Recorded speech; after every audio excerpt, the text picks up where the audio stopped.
It's been about a week since Apple announced their brand new Vision Pro headset. And in that time, since the keynote where they announced it, we have learned quite a few more things about how this headset, and more importantly, how its operating system is going to work. So I want to just give you my reactions to this headset, my overall thoughts about it, now that I've gone through quite a few developer videos and gone to see how exactly this thing is going to work. The general takeaway that I would have, it's not that they came out with a $3,500 VR headset, right? The Apple Vision Pro is the spatial computer, their term that they called it, which, to be fair to Apple, they did put an M2 chip in the Vision Pro, which does run like all of the company's mainstream Mac computers and some of the Pro iPads as well right now. So the main takeaway I have about what Apple announced here at WWDC is they didn't announce just a product. They announced a new platform, VisonOS. It is the operating system for the Vision Pro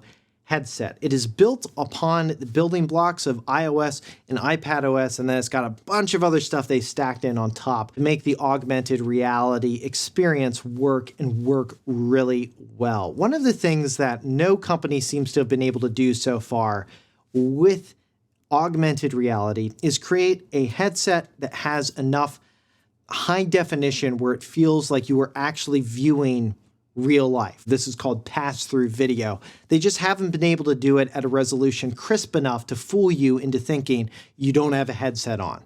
Apple seems to have done that with this product. So that is very notable and a huge deal for this space. The second thing that needs to happen in this space is for somebody to come along and actually create an operating system that is so compelling and has so many different app experiences on it that you're going to keep wanting to use the headset, right? This is the headset in a drawer problem Meta is very familiar with at this point, where a lot of people, for Christmas or the holidays, they get a Meta Quest 2, they play around with it. VR is a very immersive experience, do not get me wrong, but then they'll kind of just throw it in a drawer and forget about it, right? Because there's not enough experiences or core things that they really can't do anywhere else that are bringing them back to that experience. So those are two things Apple seems to have done here. Now, of course, the thing that everyone gets hung up on, and the media, of course, is going to cover it because it's a juicy thing to cover.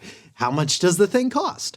$3,500 US, which it does not include tax, by the way. This thing's probably going to cost around $4,000 when all is said and done. Not a lot of kids are going to be getting this headset under a tree in 2024. Now, unfortunately, during the keynote, Apple basically demoed experiences where you're trying to do certain tasks that you can already do today on their other devices. You can already watch Apple TV Plus content on an Apple TV 4K on your TV in spatial audio. You can do that today. You can look at several different windows of different apps by just getting multiple computer monitors. You can FaceTime with your coworkers working on a presentation. There were a couple of novel things, though, that the company did announce during the keynote. One is taking 3D photos and videos. The Apple Vision Pro spatial computer does double as a 3D camera, which is quite novel and interesting. And then you can use the headset to play back those memories. And there's a lot of cringe out there when people saw like the dad, wearing the headset. And everyone's like, that's stupid. Why would I ever wear a headset? What are the people Cupertino thinking? Rah, rah, rah, rah. I think all of that is bullshit.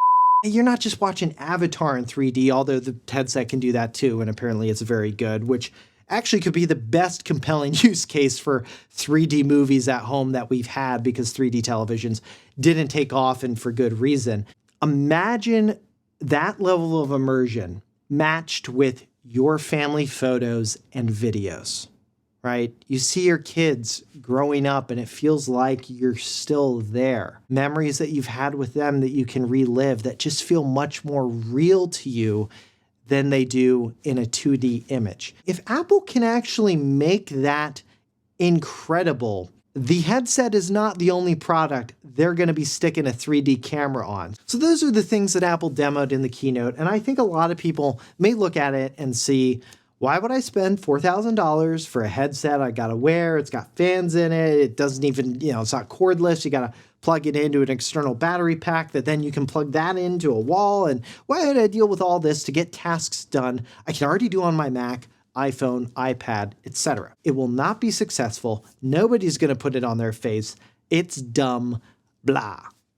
I would caution against having that viewpoint for a couple of reasons. The first one is actually the Meta Quest 2.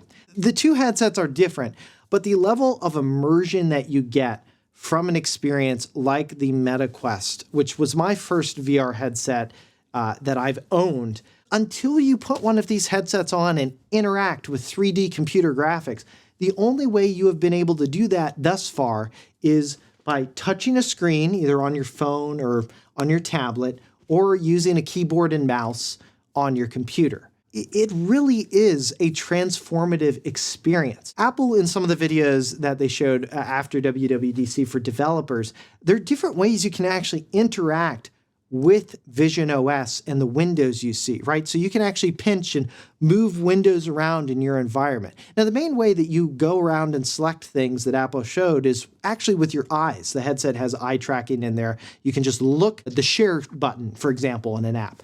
You just pinch your fingers. They don't have to be up in the air. They can just rest at your sides. Their camera's pointing down to always track your hands. But there are other ways that you can interact with it too. People can create 3D objects that you can actually reach your hand out to. And in the headset, you will see your hand. Your hand can overlap a 3D object. And you're not using a controller. It's not some 3D animated hand. It's going to look like your hand is going out to reach this object, this three-dimensional computer-generated image. That is an experience at this high fidelity nobody has ever had before, at least in a product that is this mass market as the Apple Vision Pro. People will deal with wearing a ski goggle mask if the experience they get is transformative enough and does enough things that are compelling. People have worn more stupid things than this for experiences that are not as compelling. So that's number one, why I wouldn't call this thing an immediate failure. It's a flop. Now, the second reason I would not bet against this product or this platform is this is Apple we're talking about. When Apple moves into a space like this, historically, they have an ability to execute that almost no other company has, right? Apple is the classic fast follower. They kind of let everyone go in, kick back, think to themselves about, well, from the customer and user perspective, how would the best, what is the best experience that we could create? And they spend years iterating on that. Well, everyone else is already out selling in the market. And then they come out with something that just leapfrogs everybody.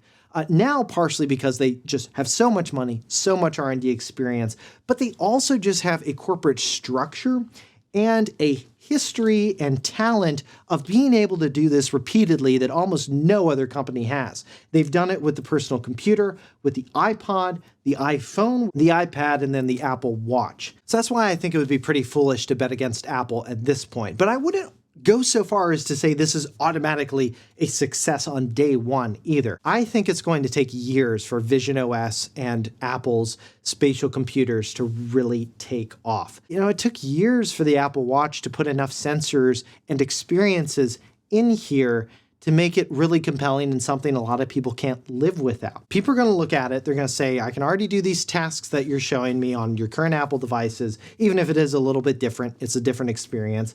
I don't want to spend $4,000 on it. I think that's a valid point. And Apple also has to give people experiences and tasks and things they can do in VisonOS that they just can't do on any other Apple product. The company seems to be hoping developers will develop experiences that help sell this headset. At the end of the day, I would still bet that this ends up being a success for Apple. And I will be lining up to get one of these just because I think it is a product that is perfect for a 6 months later review. So let me know in the comments what you'd like to see from a 6 months later review on this headset. What did you think about what Apple announced? Do you have any thoughts already about the Vision headset? And then make sure you subscribe to the channel if you want to see our long-term review on it out next year. If you like this video, hit that thumbs up button below. For 6 months later, I'm Josh Tedder. Thanks for watching.